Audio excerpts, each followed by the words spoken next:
All the CA final students, this is a very important video regarding whether to claim permanent exemption or not.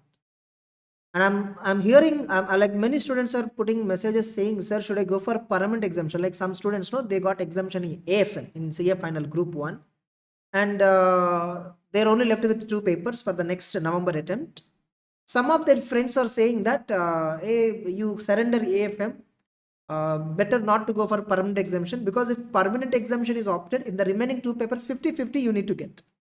And getting 50 in audit is a very risky task. Getting 50 marks in audit is a risky task. That's why what to do? Ignore that permanent exemption, opt out of the exemption, and go for normally again write SFM. So that in FR and SFM you can get 55, 55, 60, 60, and audit only 40 enough. That's enough. My question to all these intelligent people, so-called most intelligent economic advisors, do you think scoring extra 10 marks in audit? I agree, you are ready. You think, you argue that 40 scoring is itself is difficult. Scoring extra 10 marks in audit, is that easy? Or scoring once again from scratch to preparing to advanced level and scoring 50, 60 plus in SFM, which is easy? Like a student who already qualified AFM or SFM paper in the old scheme or November 23 attempt, whatever it is, now he's losing. Now he's going to, like, this is the last attempt for which, the SFM paper, now he has to opt for permanent exemption. Now, if at all he ignore permanent exemption, if at all he waive this exemption, what happens in number, I'll tell you. This fellow already forgot AFM. Once again, he has to start from scratch, assuming that he is extremely talented in AFM. Minimum 100 hours he need to spend extra, no? Minimum 100 hours he need to spend extra in AFM, so that he can secure 50 to 60 marks, or maybe from your point of view, optimistically, if I say 70 marks. If the same 100, not even 100, just 30 to 40 hours extra if you spend on audit, can't you score 10 marks extra? Sir, how to, sir? How come, sir? It's very, like, not a scoring paper. Who said it's not a scoring? You never give that attention to audit. First, accept that. For FR paper, you're studying 300, 350 hours. Coaching plus revision all put together, 400 hours you're spending. For AFM, you're spending 300, 350 hours. And coming to audit, you spend 100 hours and you want 60. How will you get? You spend 100 and 120 hours hardly, and you will get 40, and blame the subject.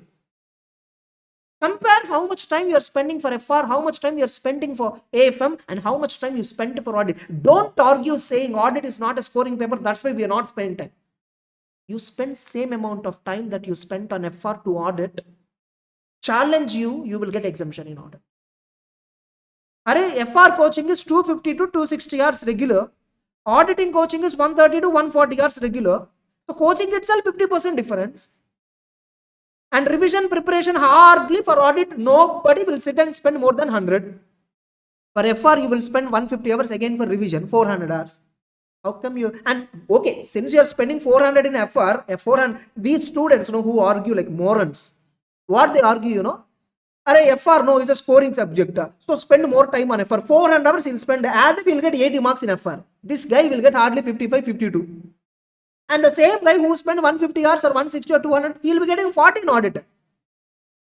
If at all in FR you're getting 90, for see, simple, you are saying 130 to 140 hours you spend for audit so that you can score 40. You are spending in FR 400, you must get 80 to 90, are you getting it?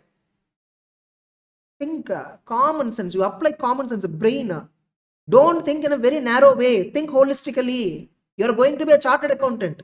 You should think in 360 degrees. Are you losing exemption? What waiving? See, if at all exemption is lost, which is uncontrollable, that's a different thing. You already got exemption, you can make it permanent. Can't you score 10 additional marks in audit by spending extra 50 hours? No, we don't want to spend. Okay, I'm okay. Like students' attitude, I'm okay to spend 150 hours in SFM once again so that I can score 50 to 60. Come out of this ignorant attitude. So ignorance, heights of ignorance. Share this video to those who are suggesting you to lose exemption so that you can score just a 40 in audit, remaining 2 papers you can score 60-60.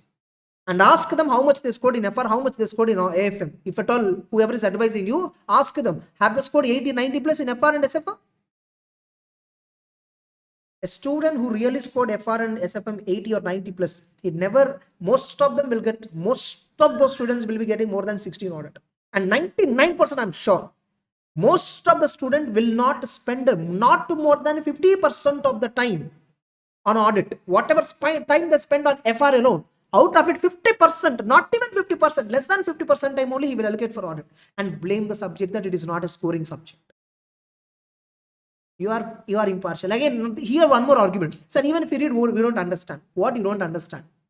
Then why have you attended any coaching classes, whatever it is? What is the purpose of attending coaching classes? Coaching classes is there for making you understand the subject, creating interest on the subject. If at all the classes which you attended does not create interest in you, that means you bought some waste class. So think holistically.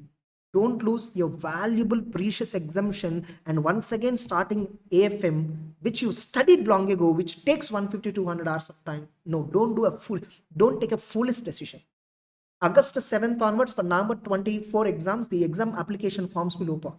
Go and claim permanent exemption for FM. AFM, if at all you're having exemption. FR, if at all you're having exemption. Go and claim permanent exemption. Don't be foolish and don't think foolishly like what others tell you. Apply brain, use a brain. Okay, all the best.